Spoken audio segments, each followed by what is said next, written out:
I wore the Nike Cortez. So I want to show y'all, what they look like. This is what they are.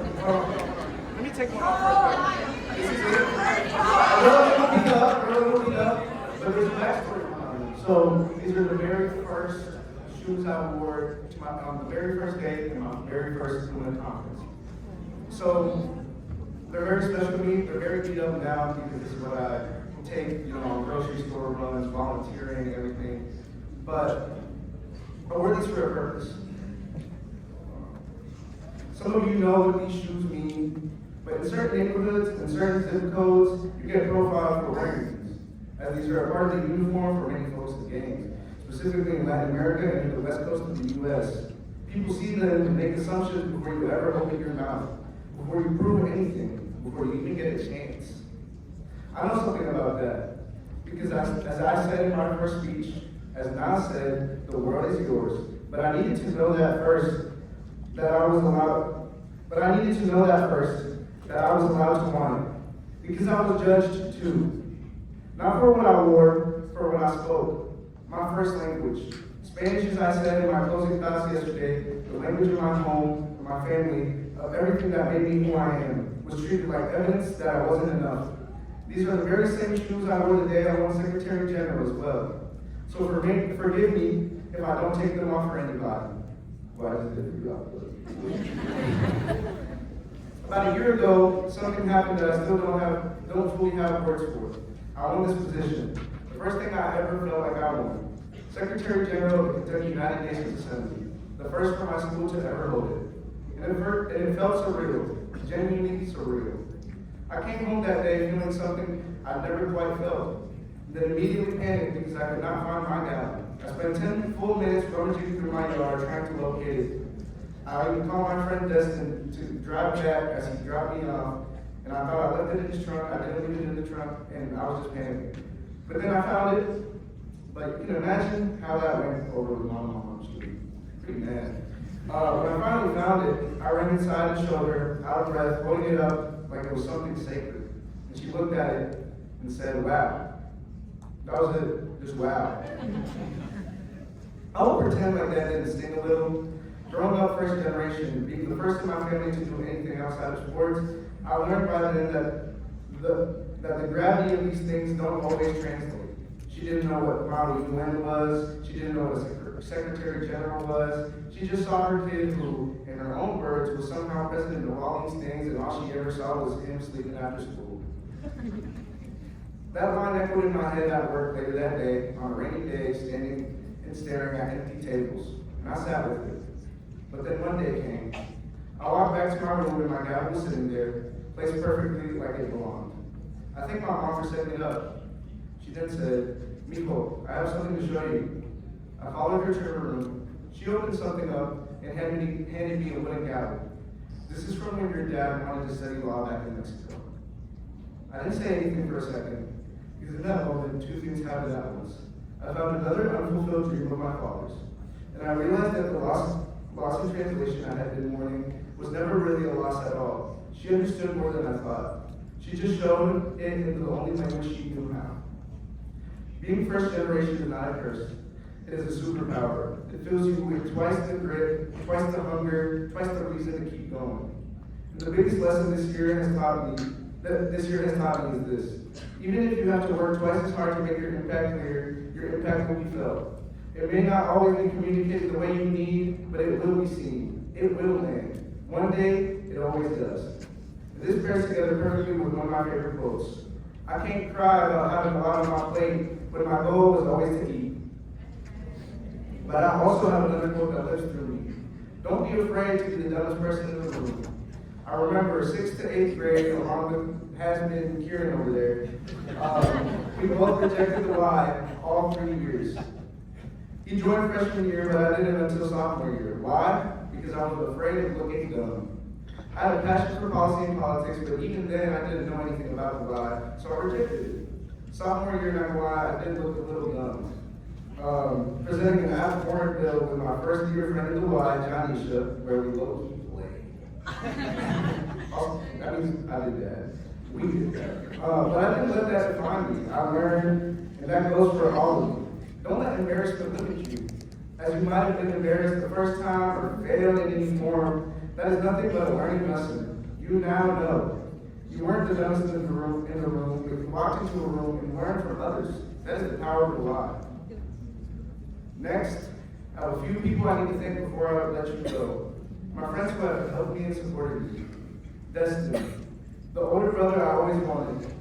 I also want to thank my whole group chat that supported me. I want to say Riley Hill, Tony, Jorge, Alan, who else? Brandon, all my other guys. But they're not here. They all graduated, they're seniors. But they were all a part of my first friend group here in high school, so it means a lot. I just want to shout out Kieran, the person that got me into the Y, and saw me grow up and turned it into my built-in brother. Andrew, the smartest man alive. Janisha, my campaign manager and first rep through the Y, is mean to me like an older sister. Sifa, who humbles me when I need it, and the most passionate yearbook member and also like my older sister. And Leah, my forever fake sibling. You know what you all mean to me. I also want to shout out my PO team. Hunter, who generally has some of the best comedic timing and sarcasm known to man. Ben, who swore you were crying. Are you crying?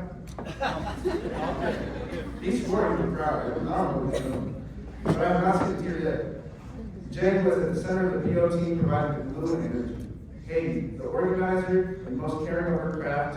Vera, who treats everyone like the coolest and most organized older sister everyone would love to have. Reed, whose elite references and carefreeness brings a fresh breath of fresh air. Abby, always smiling about something that seems to be impossible to find in her in a negative mood.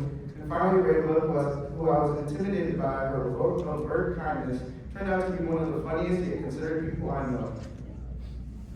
Some more people I want to thank are the co-workers in my family's restaurant, along with my manager, also my uncle.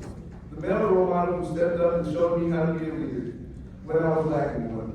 Those strong men who left their homeland to build something better for themselves, who show up every shift with more experience in their hands than most people twice their age, who has to grow up behind those counters, who showed me without ever saying it directly what it means to be a hard worker. Our people are something special. Thank you for being my example.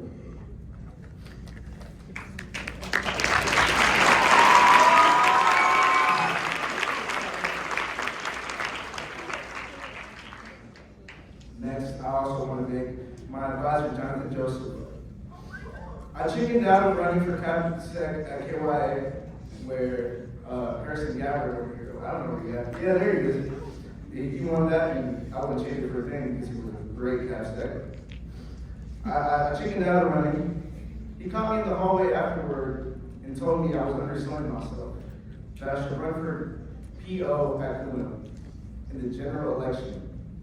Joseph, if you had not said that to me, I do not know where I would be standing right now. Thank you for believing in me before I did. Next, I want to move on to my family and my parents. Despite my father's passing, despite the miscommunication and the distance that language sometimes puts between the kid and the people who love him, they're the reason I am here. Their values live inside me. That is not small, that is everything. Especially when you carry a piece of both of them at each conference. Many may have not noticed, but many of the suits and shirts and professional clothes I wear to these conferences are hand-me-downs from my own father.